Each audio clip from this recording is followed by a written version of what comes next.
Cooking as an expat in Bali comes with its own set of challenges, from finding the right ingredients to working with what's available. Today I'm diving into that while putting together a simple Indonesian meal. So come along and let's cook.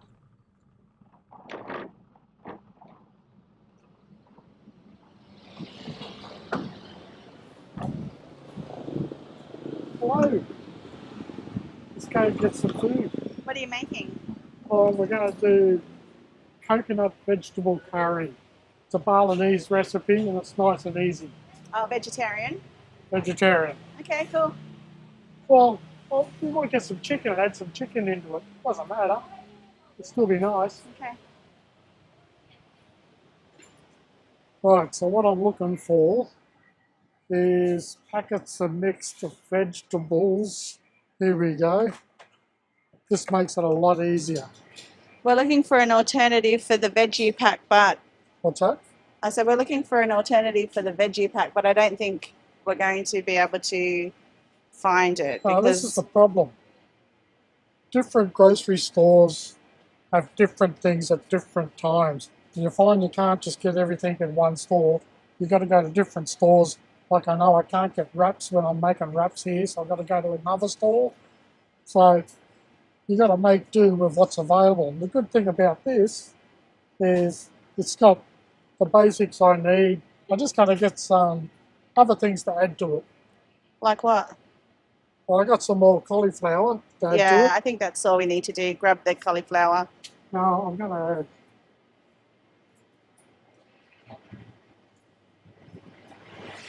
and they've moved them on me. Potatoes. Where Down are they? there. Pretty sure that's what he's looking for. Ah, over here.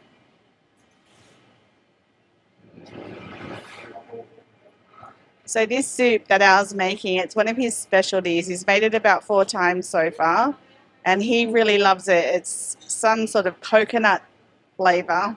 I'm going to get an extra 2 potatoes because tomorrow for lunch I can make up some wedges. Okay. And I'm getting some chicken. Someone said to me once, you're a lot safer if you buy frozen chicken.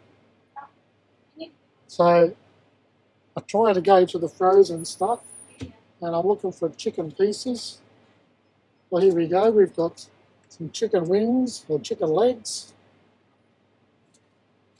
I don't want the chicken slice. That's chicken slice. It's like Really thin. really thin. I think that's what you put in my noodles for lunch today. It is, because that's all I had. So it looks like I'm going to go chicken breast and cut it up. Oh, no, there it is. Chicken slice. And we'll I thought you that said in. you didn't want chicken slice. Sorry? You said you didn't want chicken slice. No, that's not, sorry, it's not chicken slice, it's chicken strips. Ah, okay. Yeah. Now, before I go over and get the flavours, I've got to weigh in the veggies. This is how they do it in Bali. You've got to take everything up and get it weighed, anything that's a vegetable.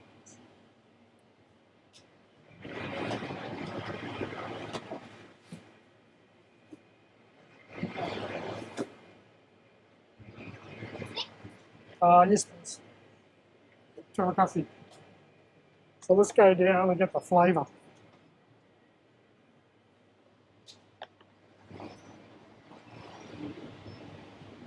You've got to be careful buying fruit and veggies and Bali, or veggies really, because if you buy too much of it, it goes off really quick. So the carrot that I've got, 2 days' time I'll look in the fridge and it'll be black. And I think it may be we use a lot of preservatives back at home and they don't use those preservatives here, which means they're a lot fresher here, which means they're going to go off quicker. I'm no expert, I don't know, but that's my assumption. This is the great thing about Bali, they've got all the flavours that you can cook up with. And I've been testing them as I go, and this is the one we're going to do today. Saya Lodi, and it's basically coconut soup. There's another one that just says coconut Saya soup. sop. There's all different ones, but this is the one we're doing today. Right, so anything else you want? I didn't want anything in the first place. I don't even like this soup you're making.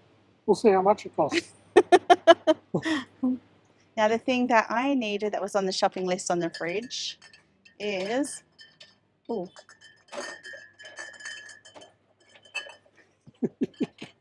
is this. And what I use this for is when I buy my soda water, I put a little bit in the bottom of it and it just gives me a flavouring for my soda water. So if you haven't tried this, I don't know what it is. It's probably just sugar syrup. $2.70 for the bottle. The other thing I needed to get while I was here was shampoo. And I usually just grab this one. I asked Alan to buy me shampoo the other day, but he got me 2 conditioners. So I'm just getting the shampoo today.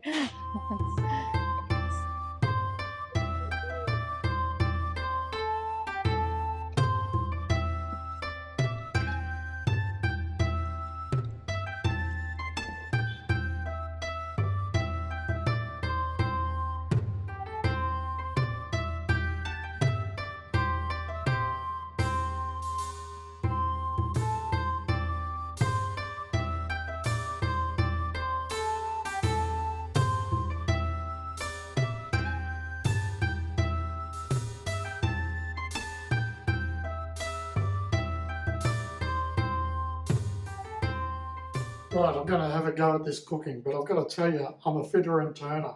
I pretty much fit stuff into a pot and turn it into shite. But we'll see how we go. Now, the reason I'm doing this, if you're moving to Bali or you're staying here for a while and you want to start cooking, there are some challenges. So I'm going to try and talk about those challenges while I'm cooking. So I've got my chicken. Now, when I buy chicken, as I said before, I buy it frozen because there's less chance of it being contaminated. I've chopped up that chicken and now I'm going to boil it on the stove. 2 reasons. One, it's going in a soup, so I don't want to fry it or bake it or anything. And on that note, most people in Bali don't have an oven. Ovens are pretty rare in Bali and villas and places and homes. Balinese people fry most of their food, delicious food, but every once in a while you want to try something different than fried food. So that's why I'm doing soup today. Harry's going for a walk.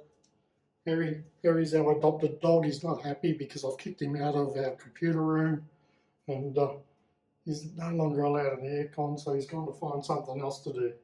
So what I'm going to do, boil up the chicken.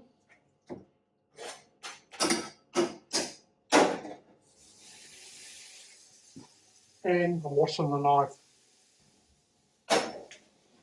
Now, you don't use tap water when you're cooking in Bali. Same as you don't drink it.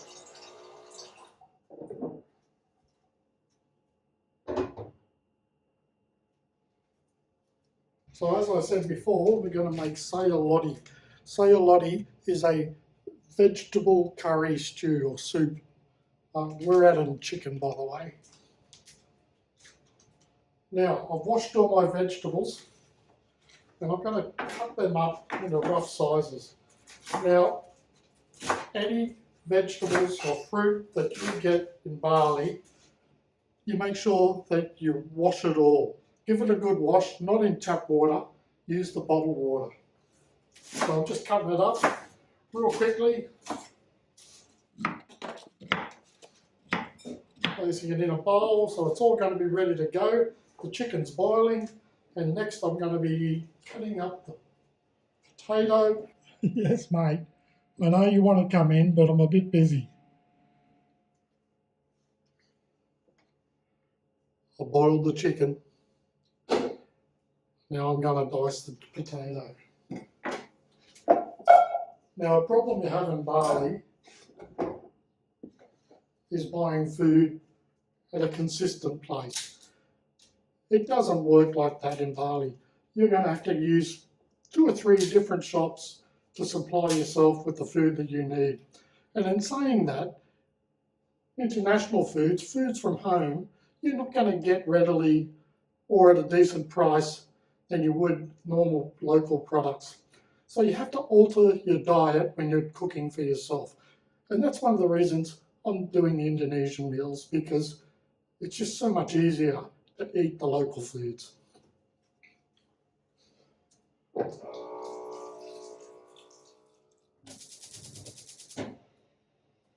going to give the potatoes a boil before they go in the soup. So I think I've got everything ready. Coconut cream. I'll throw it all in a pot and see what happens. Waiting for the potatoes. I do enjoy eating out, but I also do enjoy cooking. But the challenges in Bali are trying to find menus that are easy because ingredients are hard to get. At times like this, I feel like a Brown Brothers Moscato. Rawrings and restaurants don't sell Moscato here. You can get it in the bottle shop, but I'm a fan of Brown Brothers. So next time I go home, I think I'm going to come back with a couple of bottles of Moscato.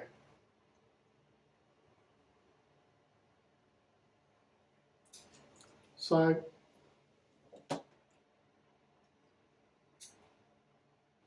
come on, potatoes. I hate waiting for food to cook.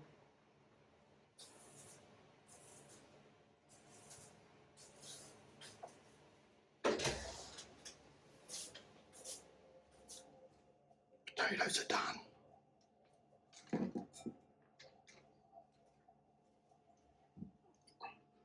I don't have a wok or a big pot. I think I'm going to be doing it in 2 batches.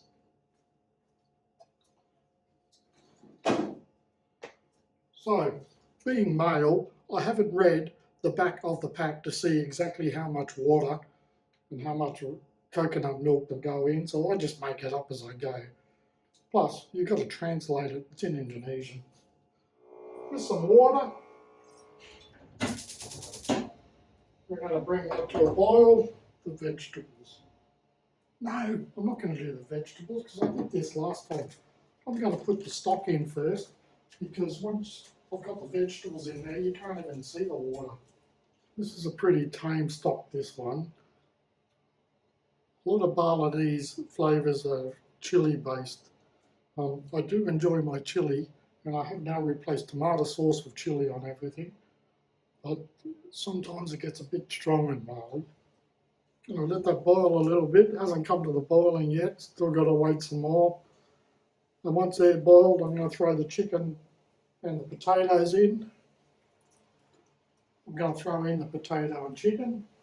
Luckily, there's enough room in the pot for everything. I've now turned it down to low heat, and I'm going to add coconut milk.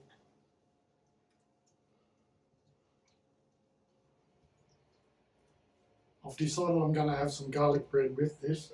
Now, bread you keep in the freezer. The humidity here, the bread goes off really quick. And I'm going to use this garlic butter. I get this at Grand Lucky.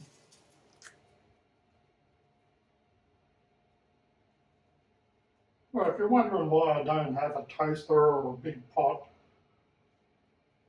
we're living year by year. We don't know how long we're going to be staying in Bali, and we're not going to go buy all these appliances if we're not staying here that long. This thing does the job. It probably cost me 30 cents.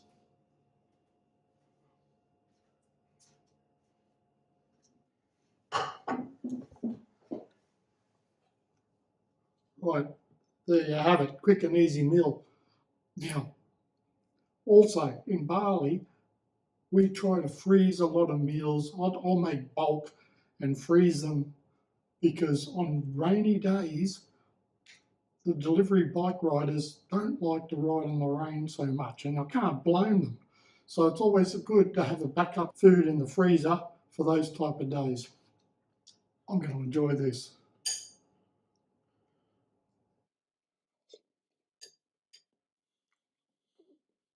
If you found this video entertaining, helpful, or inspiring, we'd love for you to consider subscribing to our channel and hitting that notification bell.